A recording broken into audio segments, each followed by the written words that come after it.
Entramos, don Emilio, son las 12:30 horas y estamos en directo tanto en Onda Cero Puerto Llano como en IMAX Televisión. Y estamos preparados para esa tertulia semanal de todos los miércoles. Hemos preparado 3 temas que creemos van a ser muy interesantes para todos ustedes. Mientras llega también el tercer invitado, Tony Marquina, que está con eso de que viene de Manzanares, pues ya saben ustedes que a veces la carretera, te hace tardar más tiempo del que uno quisiera. Bueno, mientras llega yo les presento a los tertulianos de hoy. Algunos han desertado porque ya tienen ocupaciones políticas y otros no han desertado, pero están de vacaciones, que también tienen derecho. Caso de Jovita y de Isabel. Don Emilio Nieto, buenos días. Yo tengo que deciros de verdad, buenos días. Y Julián, que sí me dejas hablar. Claro que sí, siempre. Y que no hay ningún problema, de verdad. En esta tertulia yo me siento bien. Si no, no vendría. Ya lo sé.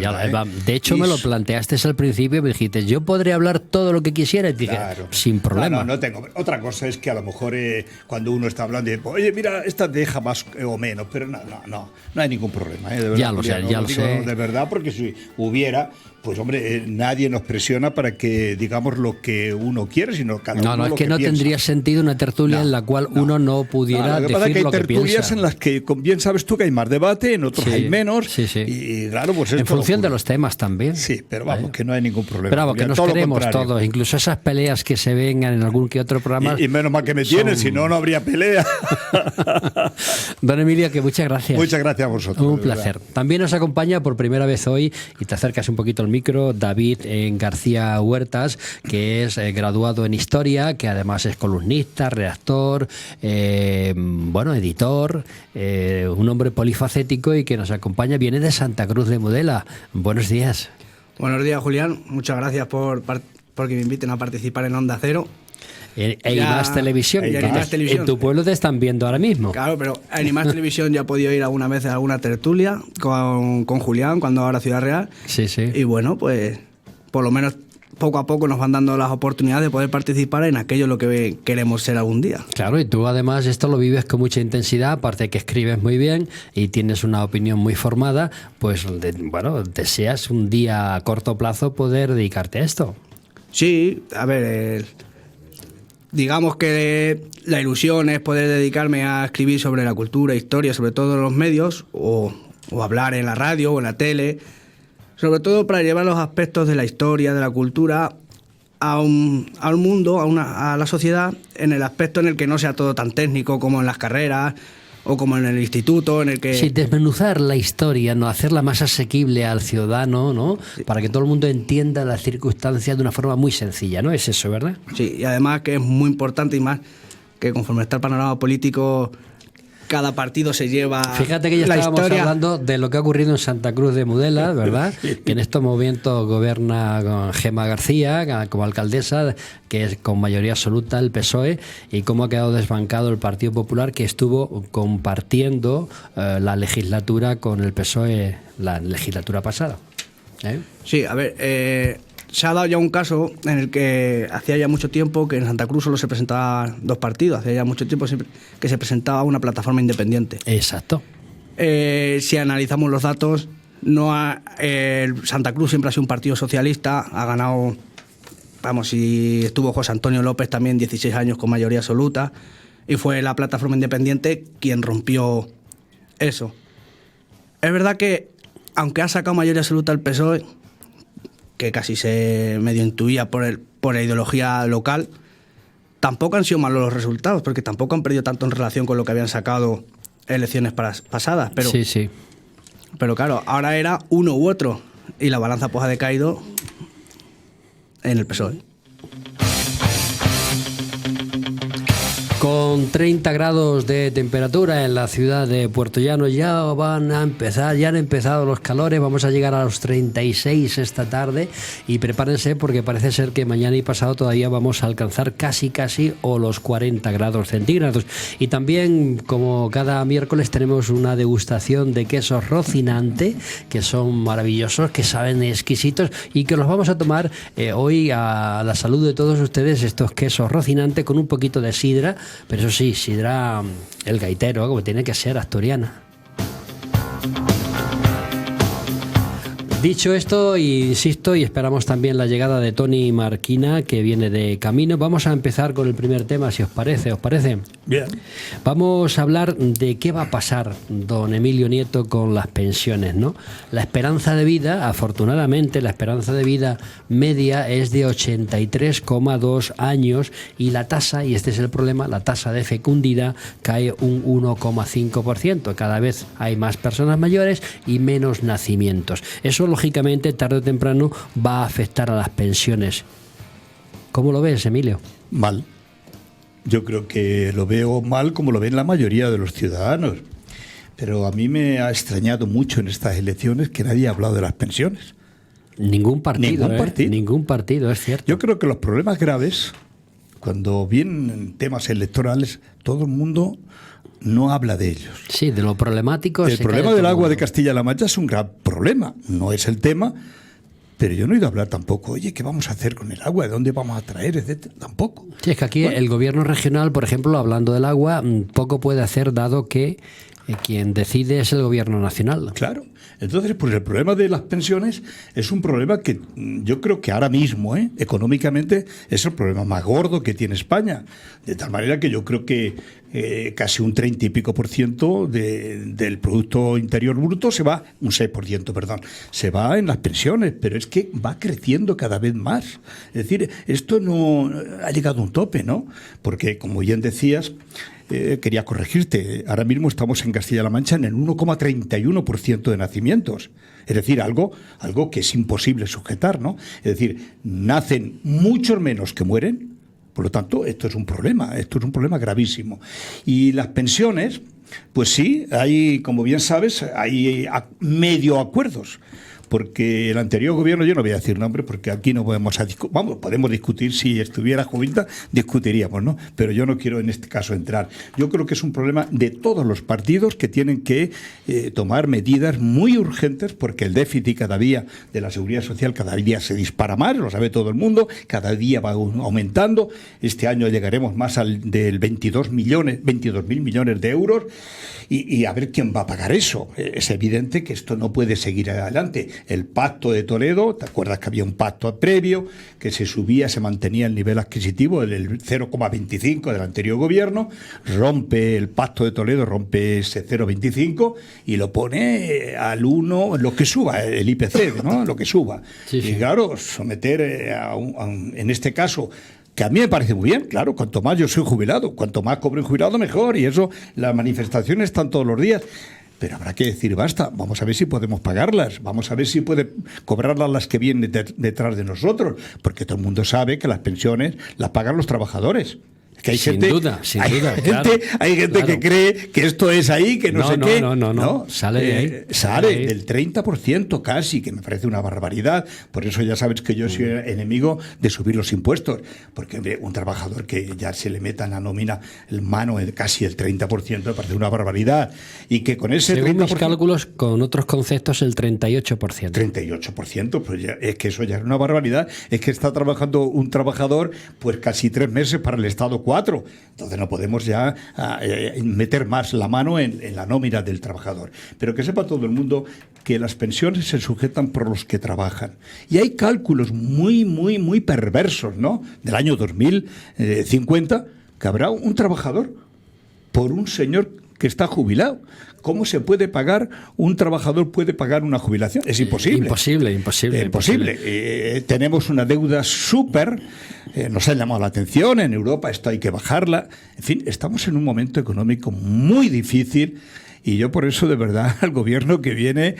Pues mire usted, no sé si va a salir usted bien o no, hay que tener mucho cuidado y hay que llegar a un acuerdo. A David García le queda mucho tiempo para llegar a la jubilación que ya tiene Emilio, pero ¿cómo ves esto desde tu óptica? Emilio habla de los trabajadores y digo, y si eres autónomo, ya pensaba, si eres autónomo ya ni te cuento lo que tienes que... Igual. Pero lo que acaba de decir Emilio es lo que por regla general todo el mundo en un debate suele decir. Hablan del Pacto de Toledo, hablan de que si suben el IPC, de que si se debe cobrar más o se debe cobrar menos.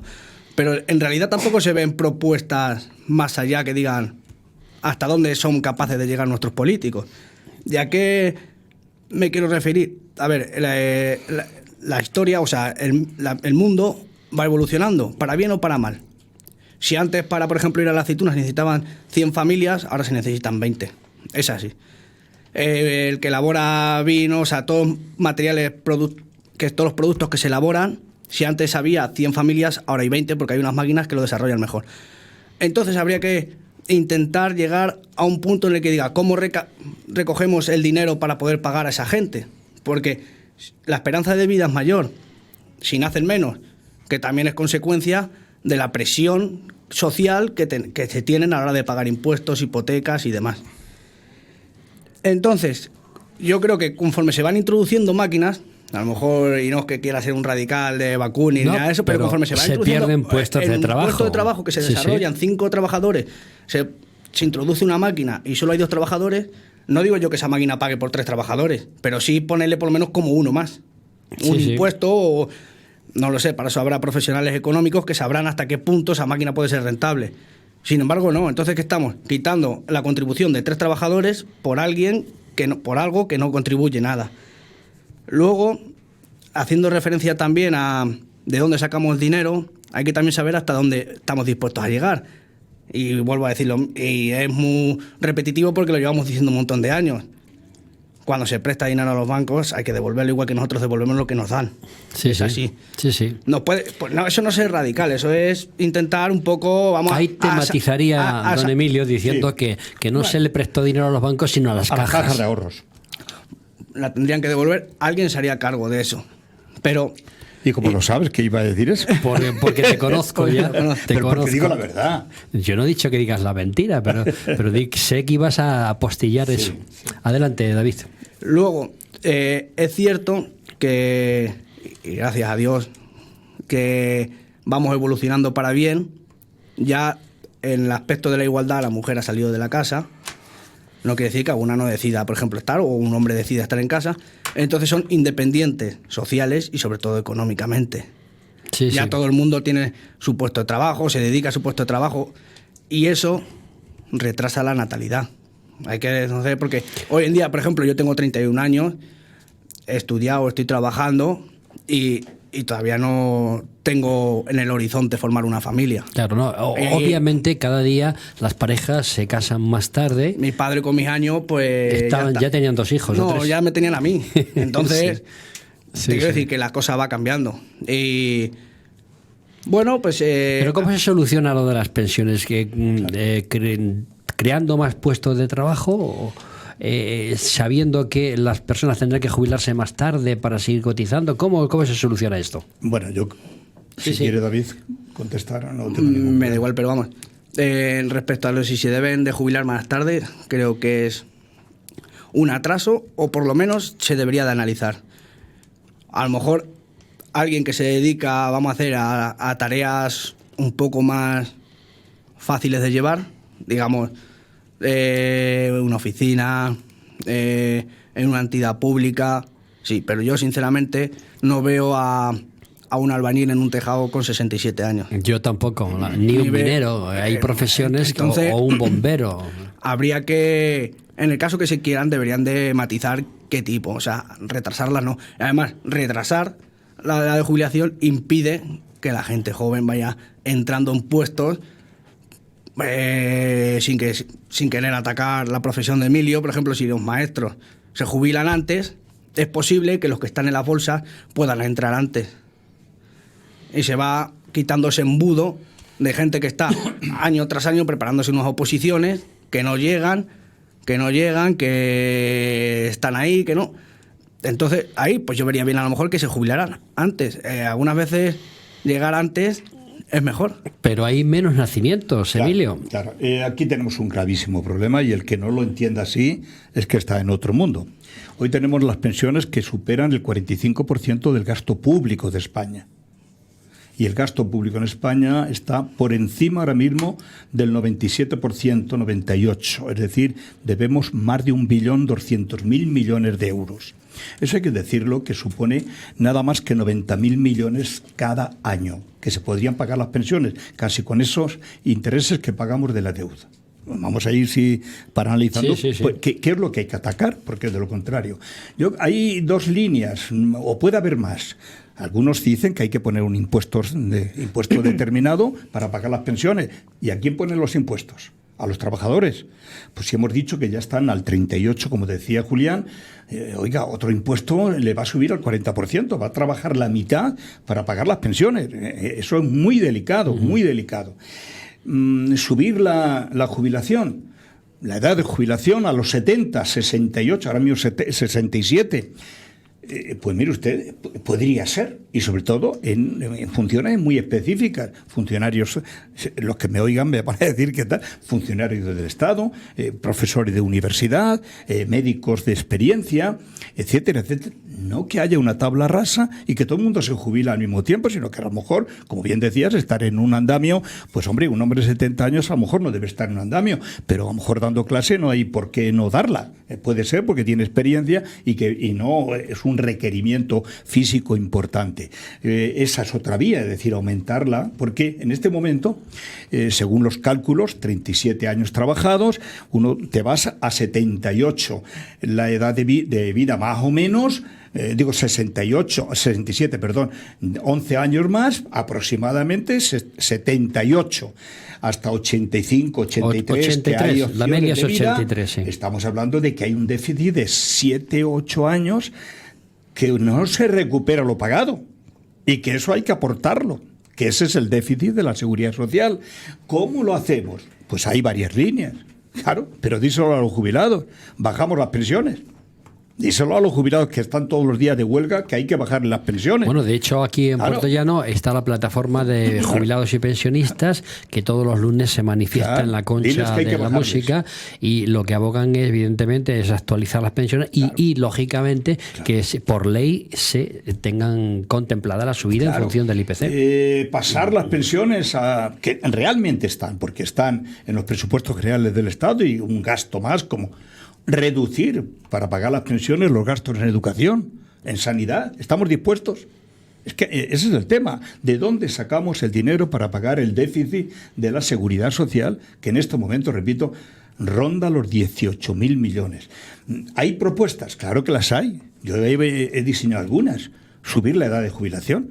Claro, bajarlas o por lo menos congelar las pensiones, o hacerlas específicas. O evitar las prejubilaciones, porque en la banca se están produciendo jubilaciones con 55 y 58 años. Lo que decías del dinero prestado a la banca, y me he matizado muy bien, Julián, pues lo matizo yo, a las cajas de ahorro de España, ¿no?, que han sido las que, dirigidas por políticos mal dirigidas, han producido esta bancarrota económica, ¿no?, del sistema. Castilla-La Mancha, la de Madrid, bueno, todas las cajas estaban arruinadas y todas intervenidas. Bueno, que tiene que devolver el dinero, vale, me parece bien. Pero van a devolverlo. Pero eso también hay que decirlo, que es chocolate del loro, es para un año, para 2 años, para a lo mejor solucionar el problema del déficit de un año. ¿Y al año siguiente qué hacemos? Porque hay que tomar medidas no para un año, para varios años. Y repito, esta es una política de los partidos políticos mayoritarios que tienen que ponerse de acuerdo, consultando, naturalmente, a la sociedad. Pero hay esa altura de miras en los partidos. No. Yo creo que no, porque cada uno va, yo lo he visto en estas elecciones, nadie ha hablado del problema tan grave que tenemos de las jubilaciones, nadie, de las pensiones, de eso no se ha hablado, se ha hablado de otras cosas, se ha hablado de los independentistas, que es verdad, es un problema gravísimo, pero no se ha hablado del problema del pueblo. Este es un problema del pueblo y para el pueblo. Y de verdad, yo el otro día lo decía aquí, lo decía Julián, a lo mejor no sé si lo oíste, los grandes problemas que tiene hoy Castilla-La Mancha y por supuesto España, pues son la despoblación que tenemos de los grandes municipios, de los pequeños municipios, que se nos mueren, el agua que no llega y que siempre se habla, en todas las elecciones se habla del agua, el problema de las pensiones y el problema del bienestar de los ciudadanos. Y de estos problemas se habla muy poco. David. Que yo, en relación a lo que decía, que lo de era chocolate del loro de los bancos, no lo quería decir que eso fuera la solución. Ya. Quiero decir que para solucionar un problema tan difícil, los políticos, que para eso se presentan y para eso saben a lo que van, tienen que estar dispuestos a saber hasta dónde quieren llegar. Porque si hasta ahí, que es para un año, no somos capaces de llegar, ¿qué medidas tenemos? Ninguna. Y lo que respecto a lo que decía Emilio, a la hora de recortar, siempre pensamos lo mismo. ¿En qué recortamos? En sanidad, en educación. No hay nada más que recortar en España. No hay instituciones públicas en las que se pueda recortar porque haya demasiadas personas que no deban de estar. No hay que recortar, yo qué sé, en la misma, en el Senado, en el Congreso, en la jefatura de Estado, en cualquier sitio, eso, no hay nada que recortar. Ahí está todo bien y yo creo que se lleva una parte importante también del presupuesto. Y hay que recordar que las pensiones no es que yo le esté pagando a mi padre, que todavía no se ha jubilado, el día de mañana la jubilación. No, es que mi padre durante 40 años le han estado reteniendo un dinero para luego poder pagar su jubilación. Sí. Que es diferente. Sí. Otra cosa es que el dinero que cada ciudadano español vaya aportando a su próxima jubilación se lo gasten o se lo hayan gastado en otras cosas o lo inviertan en otra cosa, pero el que está trabajando no paga las pensiones. A ver, sí las paga porque así lo hacen, pero en realidad el sistema de pensiones está pensado para que el trabajador se pague su jubilación. Por eso hay jubilaciones que son más altas o más bajas. Las no contributivas, por ejemplo, son aquellos que no han trabajado o que han trabajado con el salario mínimo. O de viudedad, que, por ejemplo, te quedan con el del marido. Pues las mujeres de antes eran diferentes de las de ahora. Por ejemplo, mi abuela no ha trabajado fuera de la casa, entonces es de recibo que tenga una contraprestación. Entonces, eso de decir que hay poca gente para pagar las jubilaciones es al revés. Tendría que haber dinero en las pensiones de sobra si se hubiera administrado correctamente, porque ha trabajado mucha gente. Pero David, fíjate que tal como tenemos ahora mismo el tema de pensiones, trabajando 37 años, el jubilado recuperaría el dinero que ha pagado a los 11, 12 años. Julián lo ha planteado perfectamente. Es que el hombre, principalmente el hombre, 78, 79, se moría. Y entonces los 11 años coincidían casi con la mortalidad del ser humano. Pero es que resulta, que lo ha planteado muy bien, es que ahora no se muere uno con término medio a los 70 y tal, sino a los 84, 85. Es decir, 6 años de déficit. Pero yo ahí tengo mi imagen pesimista. Yo creo que nosotros, la gente joven, de 40 para abajo o en 45, no vamos a tener esa suerte de llegar hasta los 80 y tantos. Y además que la apunté la esperanza. Y voy a explicar. No, hombre. Yo creo que sí, pero no, los tiempos avanzan incrementando yo soy muy negativo para ese aspecto. Y mira, en el aspecto de contaminación, en el aspecto de... Mira, mismamente los insecticidas que se echan en los productos que luego nos comemos, va repercutiendo negativamente con la salud. Y yo... hace 2 años, aunque sea 83,2 la media y sea alta, ya hace 2 años en la interview leí que por primera vez en la historia bajaba el índice 0,2 o algo de eso, la esperanza de vida. Y a mí no me pueden quitar de la cabeza que la aparición mayor de cáncer y de enfermedades raras viene producida porque hoy en día comemos, por ejemplo, tomates todo el año. Parece que no tiene importancia, pero cuando llevas 40 años comiendo tomates que llevan insecticidas dentro, te repercuten en la salud.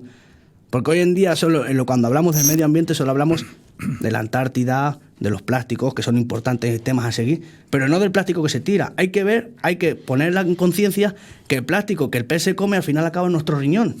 Y de aquí, en una generación o 2, tendremos microplásticos en el cuerpo y eso será contraproducente para la salud y para la esperanza de vida. Pero yo en esto creo que las nuevas tecnologías y cada vez avanza más la ciencia médica, etcétera, será capaz de suprimir todos esos problemas que dices, David, y los niveles de vida no bajarán, subirán. Por lo tanto, ese déficit de 6-7 años es el que hay que cubrir y hay que cubrir con medidas urgentes.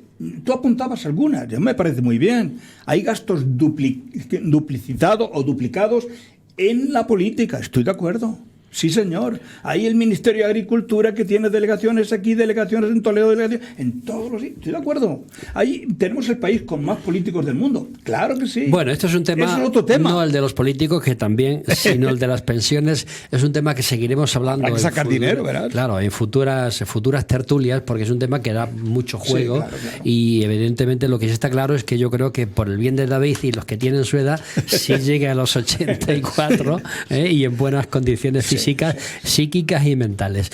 Nos vemos en tan solo 15 minutitos, aproximadamente a la 1:10. Estamos en directo tanto en Onda Cero como en Nimas Televisión. No pierdan la sintonía. Hasta luego. Adiós.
Y seguimos con todos ustedes, la 1:10, lo prometido es deuda, y seguimos con esta tertulia ciudadana y presentamos un nuevo tema. Hay un gran periódico en este país que ha hecho un gran estudio que indica las cualidades, es un estudio sociológico, indica las cualidades que debe tener un buen político. Habla de que un político líder tiene que ser creíble, tiene que tener firmeza, autoridad, honestidad, convicción y empatía.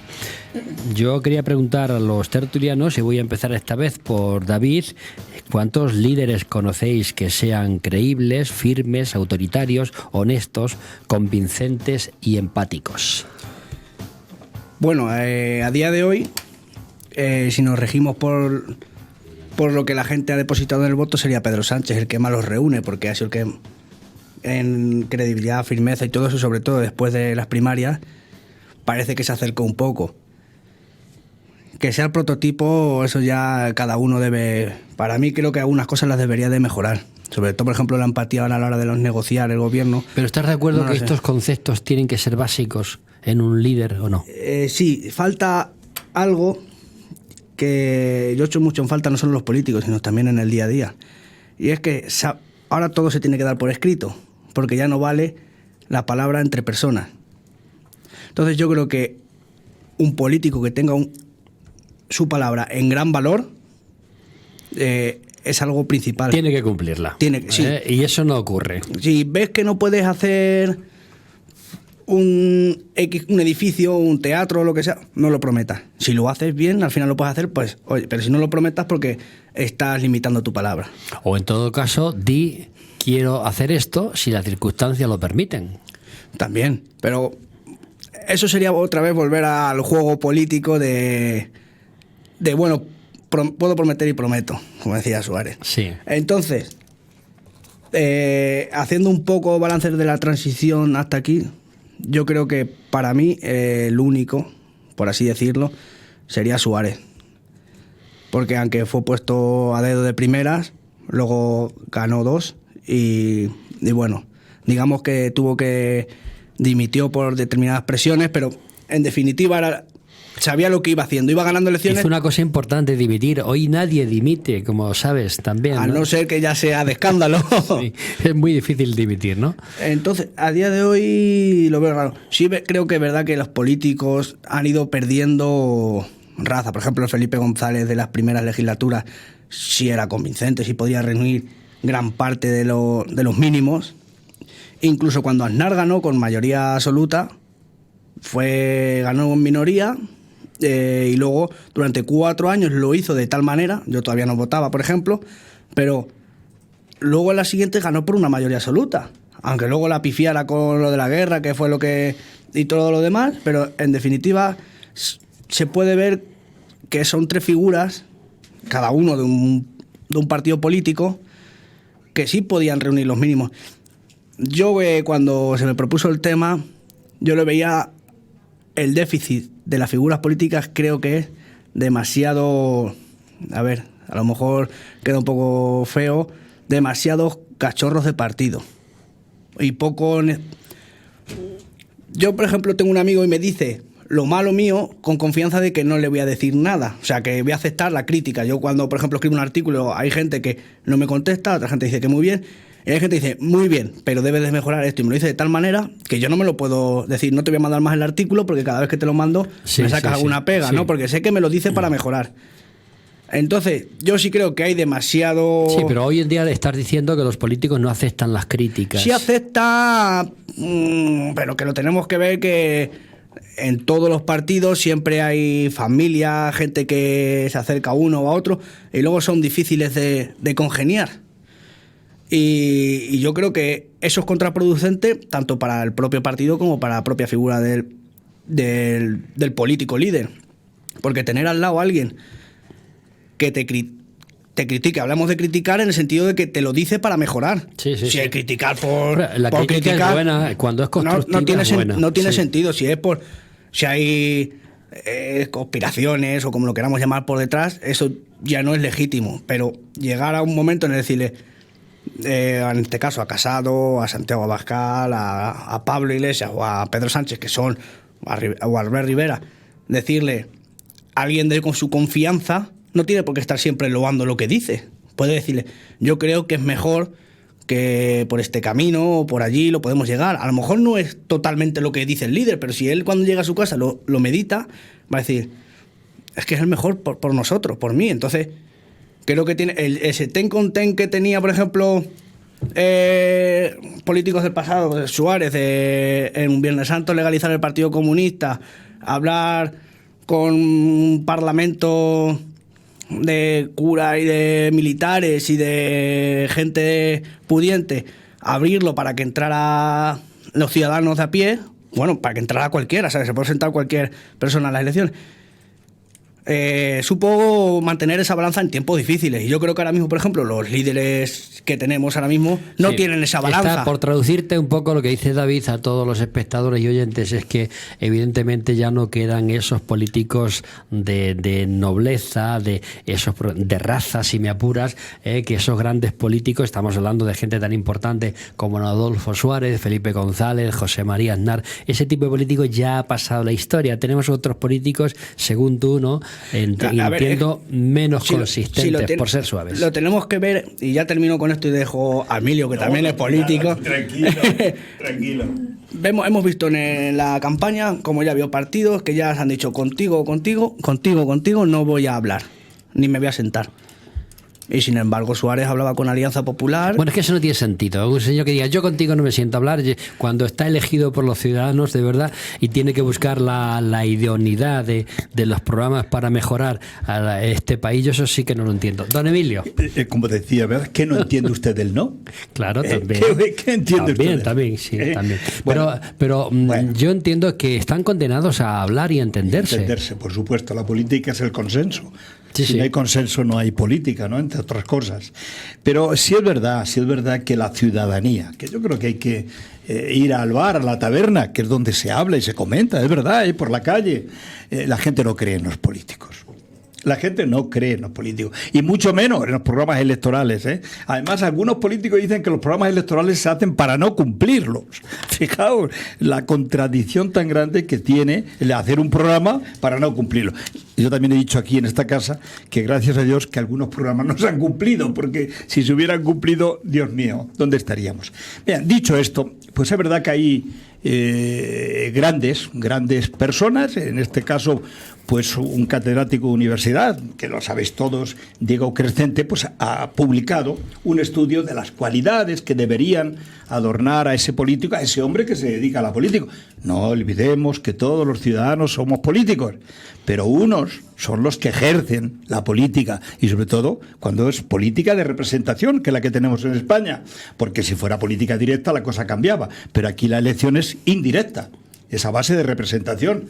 Yo aprovecho, Julián, para que esto lo cambiemos. Yo quiero votar a mi alcalde, yo quiero votar a mi presidente directo, no que por otras personas, directo. Por lo tanto, esto lleva consigo. Y a lo mejor ahí tendría alguna ventaja y el político se daría cuenta que no se puede dar un beso y un abrazo y entregar un reloj en tiempos electorales y cuando ya he sacado el acta no me acuerdo de usted para nada. ¿Qué es lo que ocurre? Esto es lo que ocurre. Bueno, pues esas cualidades que dice y que están escritas, yo le añadiría algunas que son muy importantes. La oratoria política. Hay que saber hablar. El que no habla bien no convence. Y pues, mire usted, si yo me voy a dedicar a la política, pues por lo menos de algunas clases de oratoria. Estudian hasta arte dramático. Arte dramático. Y hay otro tema que se está poniendo muy de moda y que es bonito porque se llega a la gente, la inteligencia emocional, ¿no? El ser emotivos, el sentir el daño del que está abajo, el que está sufriendo, el que está padeciendo, saber de verdad que eso no está bien y que hay que solucionarlo. El que no tiene inteligencia emocional y no sabe de los sentimientos y de las emociones, pues muy mal. Otra cosa que yo echo de menos y que yo creo que deberían tener todos los políticos es la humildad. Ser humildes, porque él se cree que es algo, el político se cree que es algo. Yo soy diputado, lo dicen así, y cuando les para la Guardia Civil, lo primero que enseña, mire usted, señor, es que usted ha cometido pero soy diputado nacional. Oiga, usted sea humilde. Usted es un representante público, el último de la banasta, el último. Está representando la opinión del pueblo y de los ciudadanos que han confiado en usted. Por lo tanto, la humildad en nuestros políticos debería ser un elemento fundamental. Pero no me has contestado. ¿Cuántos políticos conocen estas cualidades? Ninguno. De verdad, lo digo en serio. Porque cuando uno conoce, ni antes, ni ahora, ni después. Un poco se acercaba a Suárez, un poco se acercaba, no del todo, no del todo. Suárez ha sido idealizado, es paisano mío, idealizado, le conocía yo personalmente, pero ha sido muy idealizado, en demasía posiblemente. O sea, está usted diciendo, don Emilio, entonces que hay poca altura en los políticos actuales. Poca altura en España, por desgracia.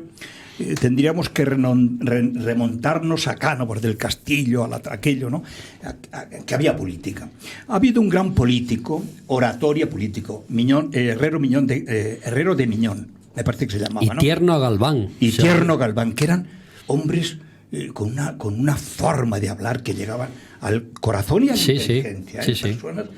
Pero los demás no han estado para mí a la altura de las circunstancias. Es que además en estos tiempos actuales hemos pasado del y tú más, ahora contigo no hablo. Sí. Y entonces, claro, no nos deja el margen a los ciudadanos de decir, bueno, ¿y a quién voto? Claro. Y voto como en Santa Cruz de Mudelo, o Antonio a Juan. Claro, como en muchos pueblos, o Antonio o Juan. ¿A qué han sido 4 o 5? votos sacados por un partido y el otro. No, había mucha diferencia de Sí, votos. pero 4 concejales y 5 en el otro. Sí. No, 7-4. Ah, 7-4, bueno, pues me he ido un poquillo, pero en la mayoría son esos. En donde se presentaba el PDI y el PSOE, pues ya sabes, 4-5, 5-4, cosas así. Pero yo sí estoy de acuerdo que, aunque en parte, a lo que se dedican muchos políticos es las 2 semanas de campaña, el voto del beso. Se acabó, el Me voto del te beso. beso y te doy un voto. Pero en parte no tienen culpa los políticos. O sea, los políticos saben que el ciudadano en 15 días como le das un beso de abuela, como se suele decir, y te votan. Entonces, yo creo que también los ciudadanos tenemos una responsabilidad que es la de tener una visión crítica. Nos da miedo porque si mi padre ha sido de un partido, yo toda la vida he sido de este partido, pero no me gusta quién se presenta, pero acabo votándolo porque ¿cómo voy a votar a otra cosa? No hay... El voto heredado, ¿no? No, heredado... Transmitido con el tiempo. Claro, sí. y que la gente no tiene mentalidad crítica. O sea, si hay gente que puede ser, y hablo para todos los partidos políticos, pero a lo mejor, por ejemplo, Unidad Castellana, si a alguien se lee el programa, a lo mejor le puede estar más o menos de acuerdo. Pero a lo mejor tienen miedo de votarlo. ¿Por qué? Porque dice, a ver si me va a levantar... Ahí hablarían de lo que se llama el voto útil, ¿verdad? Sí, pero fíjate que... Pero David, sería, me da miedo votar, pues a ver si va a ganar voy a votar en este caso ha ganado Emiliano García Paje con mayoría absoluta. Pues voy a votar. Y le da miedo cambiar del bipartidismo porque parece que hay un abismo. Incluso cuando se abrió el bipartidismo, cuando llegó, que fue primero que yo recuerde, aparte de los nacionalistas, sería... Unión Progreso y Democracia con Rosa Díez, y luego ya llegó Podemos y Ciudadanos que rompían esa baraja. La gente tenía miedo. Al final mucho voto ha ido al Partido Popular cuando Rajoy y ahora a Pedro Sánchez por miedo a ver cómo van a gobernar los nuevos. Y sin embargo vemos que en otros países como Francia apareció Macron con Le Pen y ganó. Y no tienen ese miedo. Y entonces a lo mejor quizás sea ese miedo el que frena un poco a la emergencia de figuras políticas. Que pero luego David, vemos que en eso que campaña... estás diciendo es muy grave. Es muy grave. Aquí en esta mesa, el otro día también se insinuó, no se dijo. Oiga, me vote a mí que tengo la Diputación, que yo tengo grandes... que soy allí, tengo allí el padrino. Oiga, que yo tengo la presidencia de la Junta de Comunidades, que es amigo mío, yo allí tengo un montón de amistades. Eso es muy grave. Los pueblos tienen que estar exactamente igual para unos de un color o de otro, ¿no? ¿O no? No, a ver, ¿Y qué? el ciudadano debe de ser consciente de que Claro. cuando se vota en la alcaldía representa lo que va a gobernar su pueblo. Justo. Uno puede creer que lo mejor para su pueblo es determinada candidata y sin embargo para las europeas, para las nacionales o para región, Castilla-La Mancha sea otro. Y a lo mejor la misma persona puede votar a 4 partidos diferentes porque dependiendo de sus Yo intereses... conozco muchas personas que han votado distinto en función de... Pero el problema está en el que el espíritu ese crítico de decir, pues bueno, yo creo que el mejor para España puede ser y para mi pueblo el candidato o la candidata acorde es este. Pero parece que la gente tiene que ir echando siempre las mismas siglas. Y es el problema que se va arrastrando. Yo creo que, volviendo un poquitín, que estoy de acuerdo, volviendo un poquitín, ¿qué cualidades, no son capacidades, cualidades que debe tener yo creo que una muy importante es que sea honesto. Que sea honesto. Y honesto con los fondos públicos. Yo creo que aquí sabemos lo que ha pasado durante estos últimos años, ¿no? Y otro, que sea creíble. Sí, sí. ¿Vosotros creéis de verdad que el pueblo cree a los políticos? ¿Vosotros lo creéis? Que va, ni son mucho dos menos. de las No cualidades. los cree, ni cree que sea honesto, que es el problema. Hay otra cualidad que no la reseña Crescencio, y es que yo creo que todo el mundo, todo el político, tiene que tener capacidad de aprendizaje. Se aprende siempre, y se aprende de todo el mundo. Y de todas las formas, no solamente la contaminación ideológica que existe en España está clarísima. Aquí no hay derecha, aquí no hay una izquierda, bueno, la izquierda radical, pero todo el centro está dominado por unas ideas que están contaminadas unas con otras. Por lo tanto, pues mire usted, si usted es liberal, usted defiende el liberalismo. Si usted es socialista, defiende el... No, Está todo mezclado para que nadie diga nada y para que, como tú decías, oye, a ver si este hombre... Y esto es un problema, ¿no? Mire, usted tiene que aprender, pero tiene que aprender y tiene que ser creíble lo que dice, porque a lo contrario, pues va al fracaso rotundo. Recuerdo que hablamos de estas cualidades: credibilidad, claro, firmeza, autoridad, honestidad, convicción y empatía. Y yo añadiría otra más. Sí. ¿Sabe usted cuál es? La templanza. Bien. Porque entiendo que un político tiene que tener temple, tiene que tragárselas enteras, muchos debates se pierden por eso. El tipo, saber que tiene que ceder. Es decir, la templanza es importante. Y además, como sabes tú, en televisión muchos debates se pierden por no tener templanza, por no saber aguantar. Ahí tienes el último en el que en el que Rivera se salió de tono por no tener esa templanza que debe tener un buen político. Yo creo que hay que saber esperar, yo creo que hay que saber... a ver qué dice, cómo lo dice, de qué manera y a ver cómo lo digo yo, porque claro, es el problema, ¿no? Sí, yo estoy de acuerdo, es evidente. Tener liderazgo, es que un político que no sea líder no es político. Sirve para político. Y ese es el gran problema que tenemos en este momento. Este es el gran problema. Tenemos verdaderos líderes políticos que sean capaces de convencer a la sociedad, de decirle, mira, por aquí podemos llegar, por aquí no. Pues yo creo que no. Y ese es el problema. En este momento estas cualidades están muy ausentes del político, a mi entender, ¿eh? Y además, las primarias en los partidos están potenciando menos todas estas cualidades que debe tener el político. Un político que no sea capaz de decir, me he confundido, no me vale. El político se confunde. Y que sea humilde, como yo decía antes, y que reconozca que no ha llegado, que es que no ha podido, que es que ha pasado por esto y por esto. Pero el político siempre echa la culpa al contrario. Bueno, pues hasta aquí este tema, ¿no?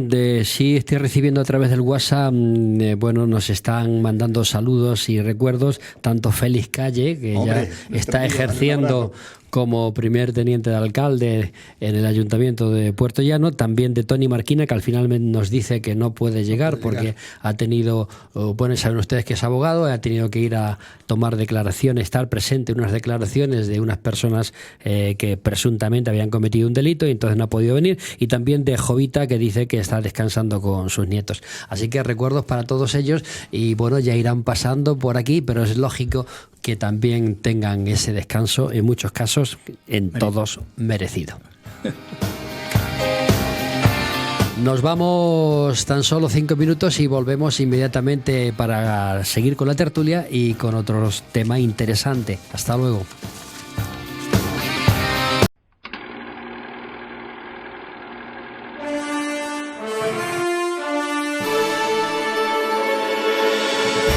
Segmentos TV ya es una realidad y parte de una base muy simple: hacer posible una idea desde su concepto hasta el acabado final sin pasar por intermediarios.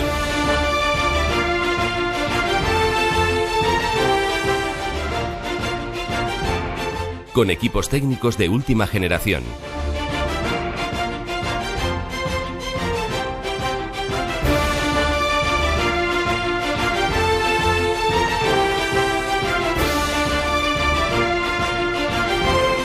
Salas de reuniones, camerinos, centros de postproducción, salas de realización, construcción de decorados, servicio de catering y un impresionante plató de más de 1.400 metros cuadrados.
En Segmentos TV, hacer realidad una idea es además de posible, fácil y cómodo.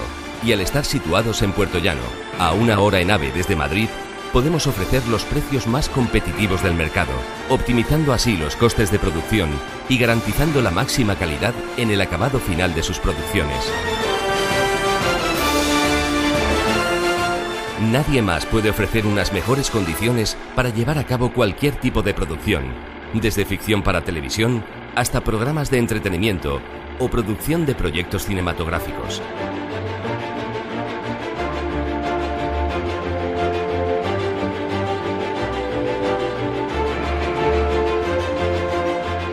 Nunca hacer realidad una idea había sido tan fácil y asequible como ahora, desde nuestro centro de producción.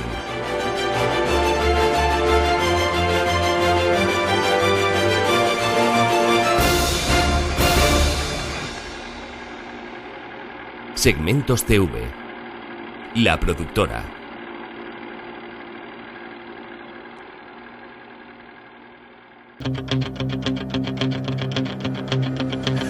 En estos momentos las 13 horas y 35 minutos y seguimos en directo en Onda Cero Puerto Llano e IMAX Televisión. Y vamos con el tercer y último tema de esta semana, de este miércoles caluroso. Ya hemos superado, fíjense, los 31 grados en estos momentos, así que el calor sigue subiendo. Y la temperatura también aquí, aunque estamos muy fresquitos, ¿verdad, Emilio y David? Estamos bien aquí, estamos con esta sidra, con ese queso de Rocinante, en fin, estamos a gusto. Según las estadísticas últimas que se han publicado, se producen más suicidios en España de hombres que de mujeres, y las capitales de Barcelona, por este orden, Barcelona y Madrid, tienen, digamos, son más propensos a producir ese suicidio, son más propensas a que se quiten la vida tanto hombres como mujeres. Ciudad Real ocupa dentro de este ranking que además no nos gustaría en el que estuviéramos, pero ocupa el puesto 25. La verdad es que, ¿por qué se suicida tanta gente, don Emilio? ¿Cómo evitar esos suicidios? Yo seguramente tú recuerdas hace unos años, y todavía es así, los países del norte de Europa, Finlandia, que ponemos de ejemplo, etcétera, estos países, se suicidaban un montón de gente, de jóvenes, ¿no? Porque generalmente el 41% de los que suicidan, los que se van al otro mundo porque quieren, pues tienen 18 o 35 años. Gente que está en edad de trabajar, que es otro elemento que antes decíamos, otra mengua que tenemos, ¿no? Y tienen la vida por delante, además. Justo. Es decir, estos países o muy desarrollados, donde tienen un nivel cultural, económico, social, etcétera, importante, pues fíjate que es por donde más se suicidan. Y en España, según va aumentando los niveles económicos, sociales, etcétera, es verdad que ahora tenemos un pequeño problema, pero han aumentado los suicidios. Es decir, a mejor calidad de vida hay más suicidios. ¿Cómo se entiende esto? Esto se entiende también, a lo mejor seguramente lo entiendes, los países que más juegan a la lotería y etcétera, que juegan, son los países más pobres. ¿Cierto? Estas cosillas parecen contradictorias, pero nos tienen que hacer reflexionar.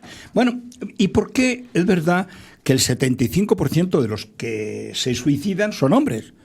Me parece que la cifra son 2.718 hombres los que se van al otro mundo porque no quieren vivir aquí.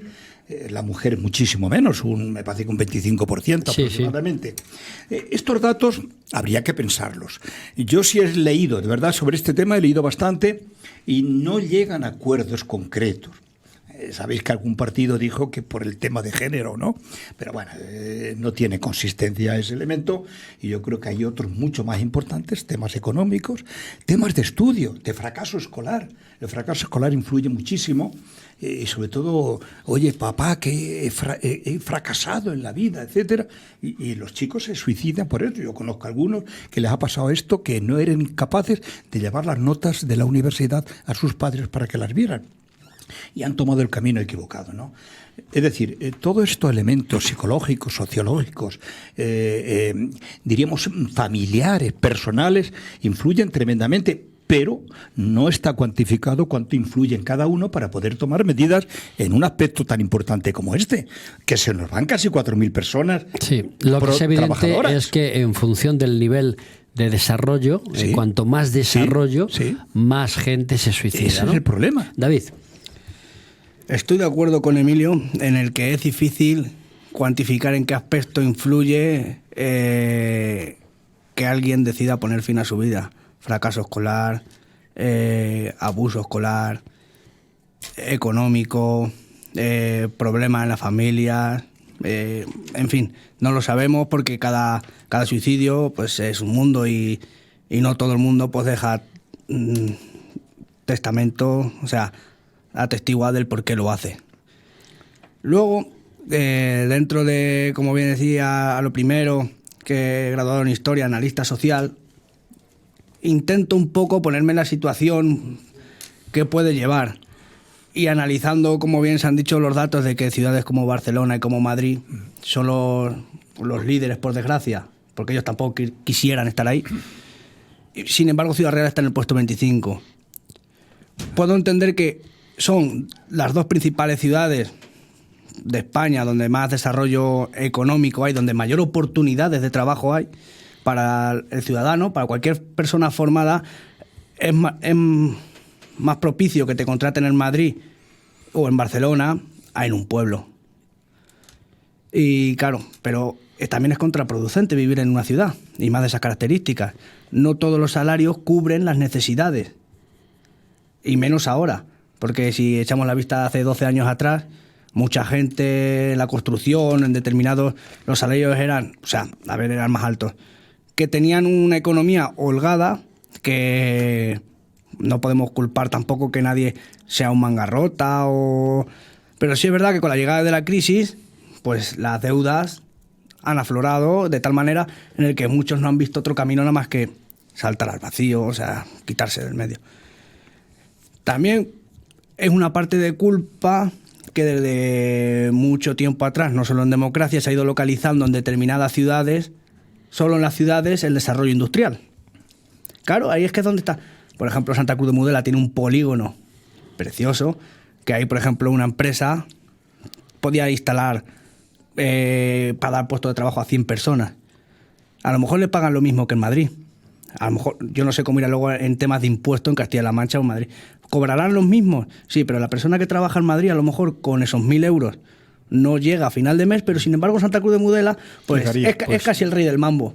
Entonces imagínense que eso, la descentralización industrial, hombre, ahora ya no va nadie a quitar las empresas para llevárselas a un sitio o a otro, pero si se hubiera hecho un estudio de descentralización, los pueblos no estarían tan vacíos, y claro, yo creo que no sería la solución, pero en lo que es en el aspecto económico, los suicidios sí se podían haber a lo mejor frenado, pero son suposiciones, tampoco nadie tiene la solución, porque si no yo creo que alguien la diría. Pero ¿hasta qué punto, qué situación tiene que vivir una persona de desesperación para que se quite la vida? Pues yo creo que de bloqueo, ¿no? Bloqueo de todas las capacidades, no hay camino, para el que lo hace no hay camino. Lo que sí es verdad que ni siquiera la familia detecta algunos elementos que han cambiado en el ser, en el joven que lo hace o el mayor, ¿no?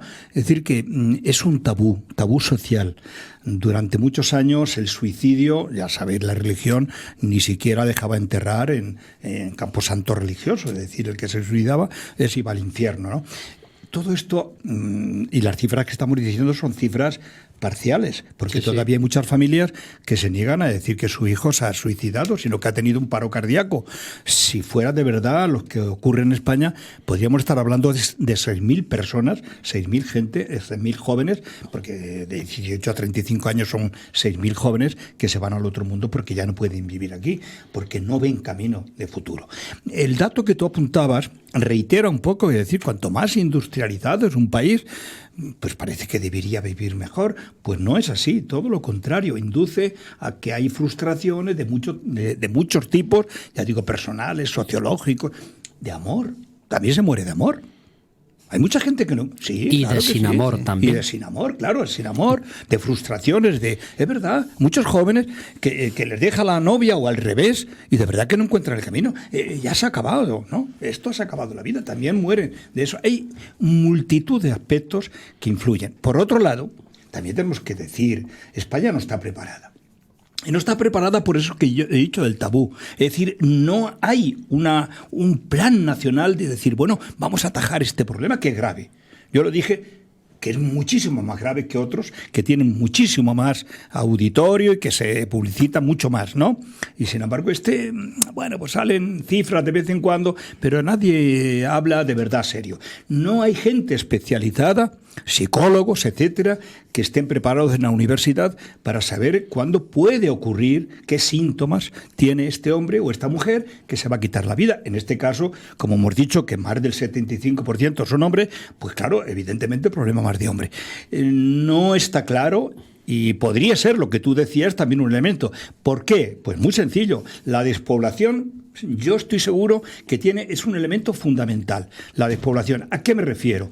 Los pueblos se nos mueren. Y la gente joven, los más jóvenes, se van a la ciudad. Creen que en la ciudad van a encontrar todo, absolutamente todo. Sí, que es la panacea de todo, y después se llevan una frustración tan grande, tan impresionante. Me contaba a mí una persona que cuando se produjo en el telón de acero, en la caída del telón de acero, la gente emigró a la ciudad. Pero en la ciudad no podía vivir y desde allí se vinieron a España. Rumanos, búlgaros, etcétera. Y claro, vino lo mejor, porque lo mejor era del pueblo, pero al llegar a la ciudad se contaminó de tal manera que se pervirtieron y llegaron aquí, y son muchos de los que hacen cada día algunas fechorías. Pues ese elemento podría ocurrir también en los grandes, en este caso, países que comienza una industrialización, un buen estado de bienestar, pero que en algunos no llega y que produce estos elementos. David.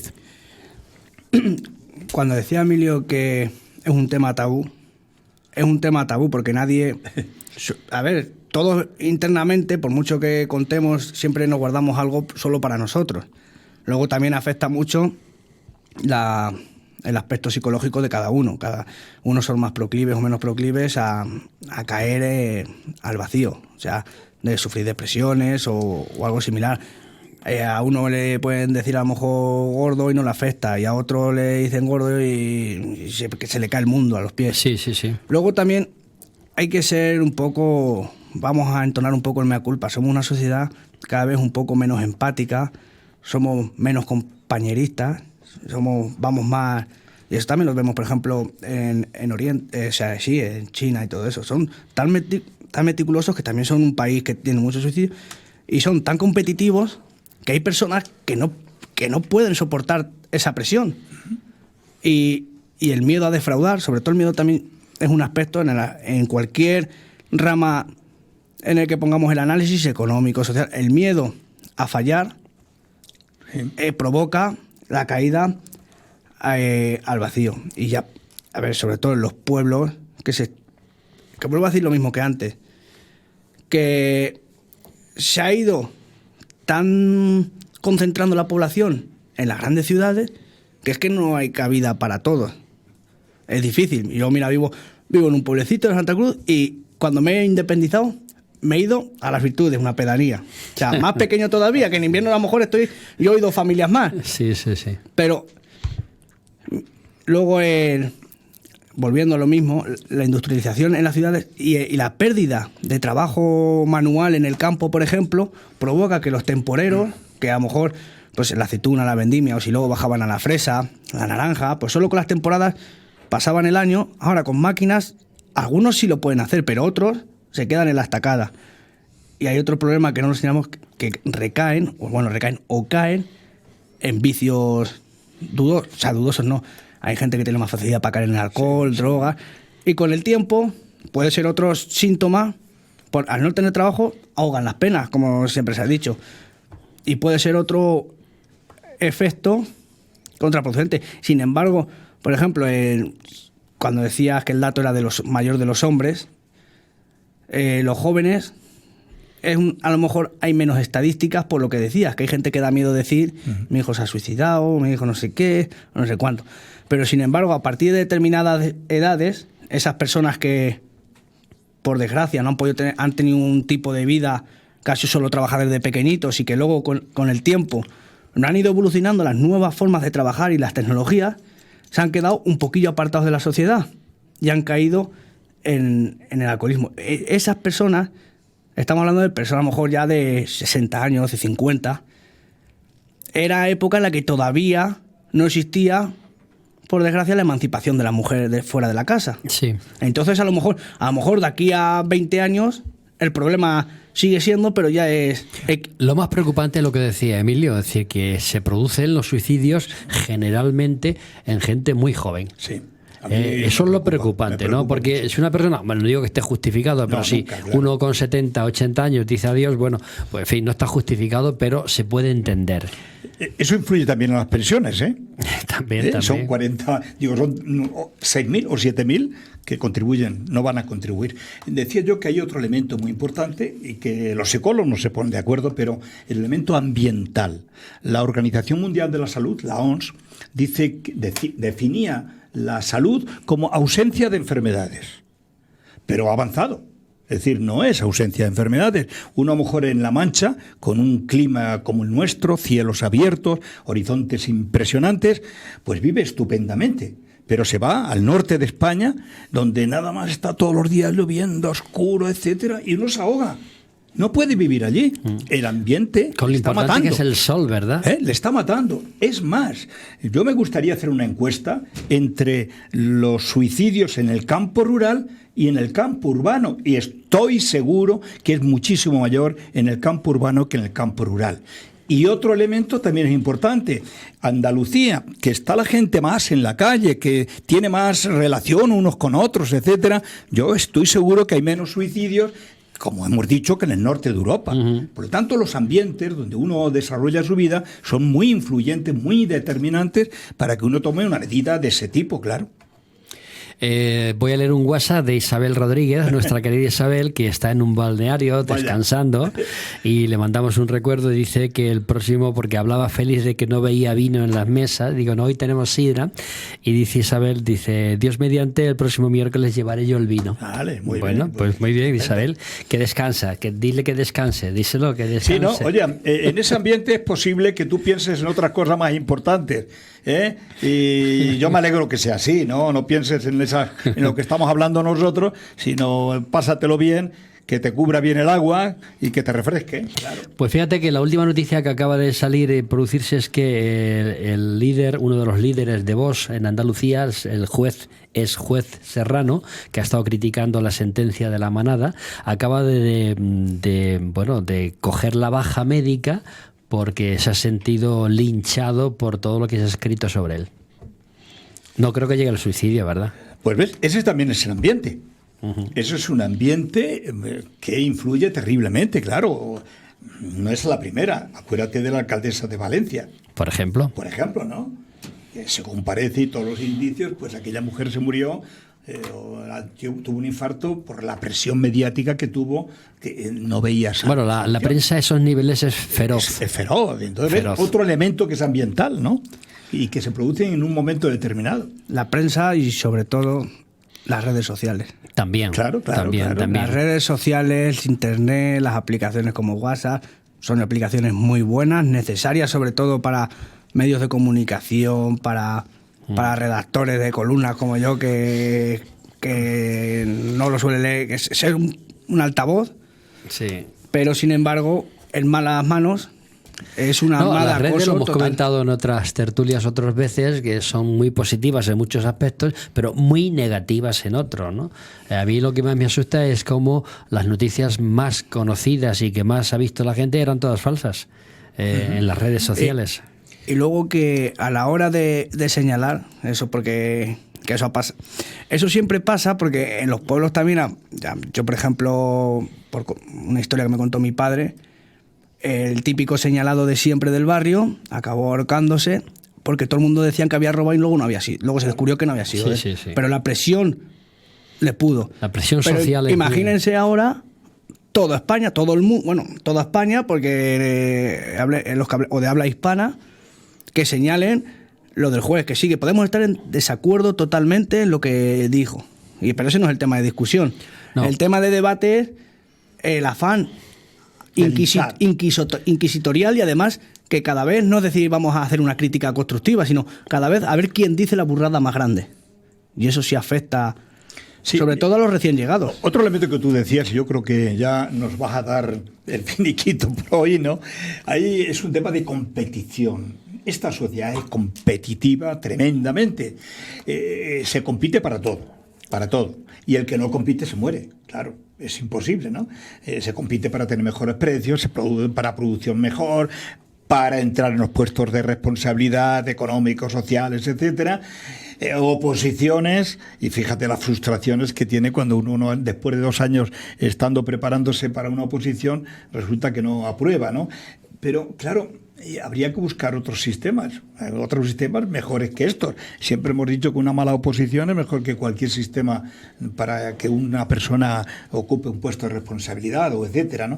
Pero vuelvo a repetir, es un tema bastante grave y que estamos eludiendo, como el otro que decíamos, y que yo me alegro porque los temas son sociales, de plena vigencia, Julián, de plena vigencia, y que los políticos, que son a quien corresponde, deben tomar cartas en el asunto y, por supuesto, hacer a nivel nacional un órgano que de alguna manera, con técnicos, yo no quiero crear más gasto, pero sí a lo mejor con lo que hay, para que se pueda detectar este gravísimo problema que tiene la sociedad y que poca gente habla de él.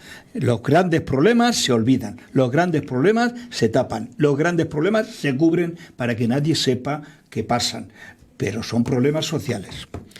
Pues la verdad es que podemos apuntar alguna cosita más sobre los suicidios, David. Yo sobre los suicidios como medida acabaré como dije, creo que donde tantas subvenciones se pierden, se invierten en otras cosas, creo que ayudar a las empresas a que descentralicen un poco los chiringuitos. Los señores de Vox hablan de chiringuitos. Bueno, podemos hablar de los chiringuitos, pero por lo menos a lo mejor un edificio de las oficinas centrales sí debe estar en Madrid, pero a lo mejor el quien desarrolla el reparto de Amazon puede estar en Santa Cruz de Mudela. Y voy a hacer patria porque cuanto más industrias hay allí, pues más grande será mi pueblo. Por supuesto.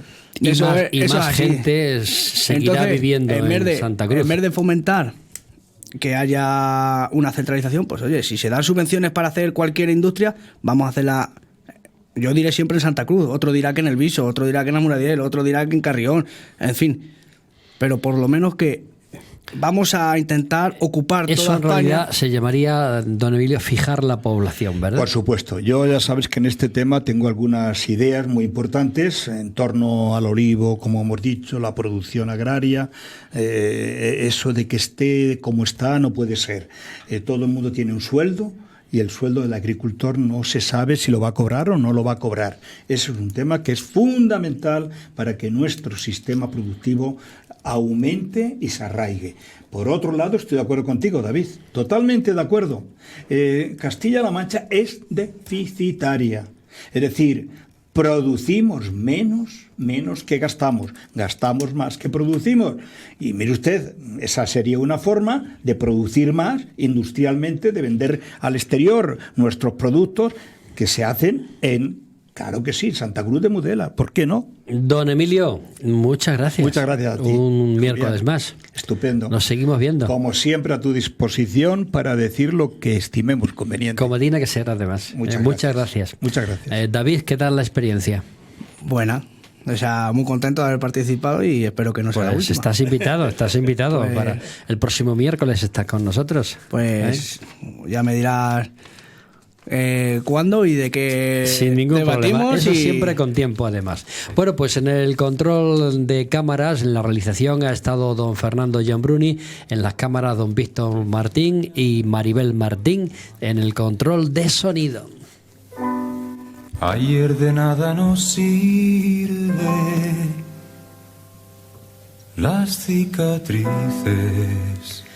Así, de esta forma tan bonita, con Luis Eduardo Aute, les vamos a dejar una semana más. Sopórtenlo como puedan, refrescándose en las altas temperaturas de este fin de semana. Y recuerden que puntualmente todos los miércoles a las 12:30 estamos en Onda Cero Puerto Llano e IMAX Televisión. Que sean felices y hasta entonces. Un ejercicio de gozo y dolor. Si te ha gustado este vídeo, suscríbete gratis a nuestro canal de YouTube.